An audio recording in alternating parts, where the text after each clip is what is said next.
What's up, guys? It's your boy Ace, and today I'm posting picks 11 through 20. For those of you who did not see my first video, that was picks 1 to 10. I'll post a link to that in the description if you guys want to check that out. I got pretty mixed reviews on the picks. Some people loved them, some people hated them, as expected, because I think that's going to happen with any mock draft. Some people are just not going to agree with what you had to say, and I get that, but I definitely like to hear feedback from you guys. So let me know in the comment section what you guys think of these upcoming picks. And I would greatly appreciate if you guys subscribe to me on this channel. It helps me grow. And follow me on Twitter at Ace Madden Tips. Let's get right into it. While I was tempted to pick O-line here, the departure of Sue leaves a pretty big hole on the interior of the defensive line. Payne has the ability to provide some of the same tenacity and strength that Sue did, but at a much cheaper price. Playing in a one-gap scheme will help pump up his pass rushing stats, but he already possesses premier run-stuffing traits that will translate to the NFL immediately.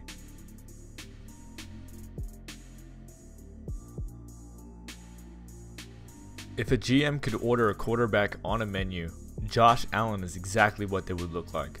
Coming in at 6'5", 233 pounds with over 10-inch hands, Allen brings every physical trait to the table. His arm strength allows him to make any throw on the field, but that also works against him. Similar to how Jay Cutler was coming out, Josh can at times have an arrogant arm as opposed to making the right reads. Allen will need the right system to thrive immediately and needs proper coaching to become a franchise quarterback. The Bills signed A.J. McCarron to a 2-year deal, so I wouldn't be surprised to see Allen sitting for a year or two behind him.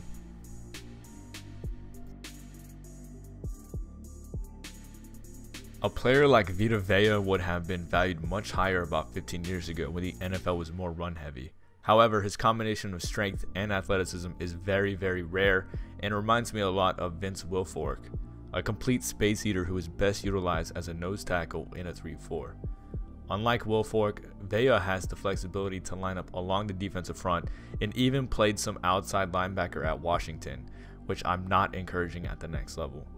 His ability to two-gap is going to excite Redskins linebackers as they will be able to roam free in run support.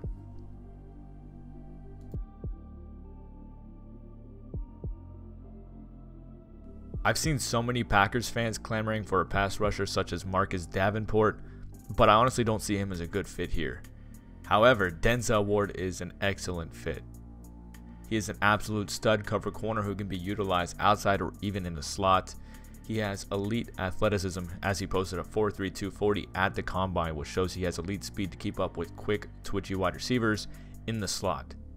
This pick should solidify the Packers secondary and allow them to address other needs such as trench help on days 2 and 3.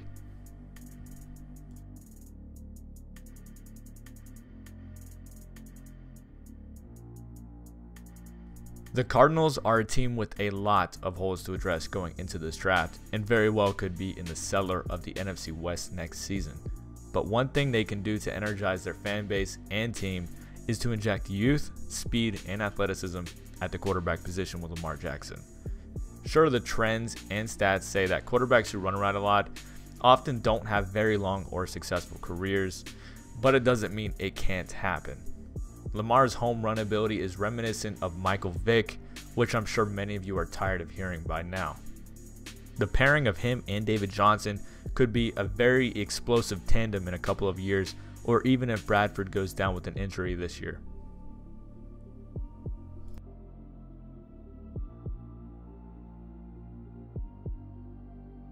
While the Ravens certainly have other needs, such as wide receiver, Marshall Yanda isn't getting any younger, and the Ravens have obvious needs on the offensive line. Hernandez brings an edge to every snap and can be an effective blocker against most interior pass rushers, as well as in the run game. There are knocks on his less than desired height and arm length, but his ability to be a technician should allow him to be the first-round talent Baltimore needs him to be.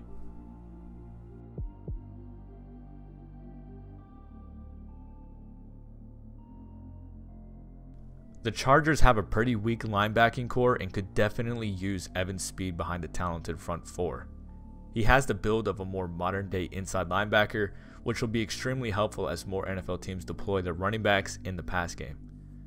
Rushing the passer is actually one of his strengths, and that will allow the Chargers to expand the defensive playbook with more zone blitzes. Alabama linebackers are for the most part boom or bust, but you can't avoid him for that reason alone.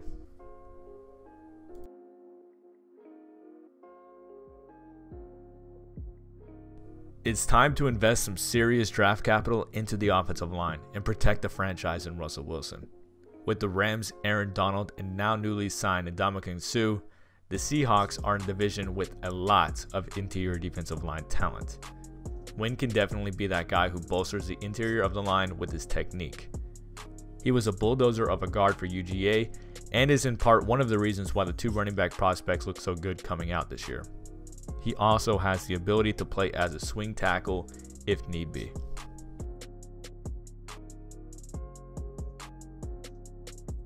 Dez Bryant's days are numbered, and his best football is clearly behind him. The Cowboys added a young, talented wide receiver in Hearns, but Ridley will bring top-end talent to the offense and will be a worthy successor as a wide receiver 1. His speed and crisp route running tree will grant separation that is so desperately needed. The elite speed he possesses could keep safeties from creeping into the box to stop the lethal run game. As long as he can find a way to counter physical press corners, he will contribute at the next level.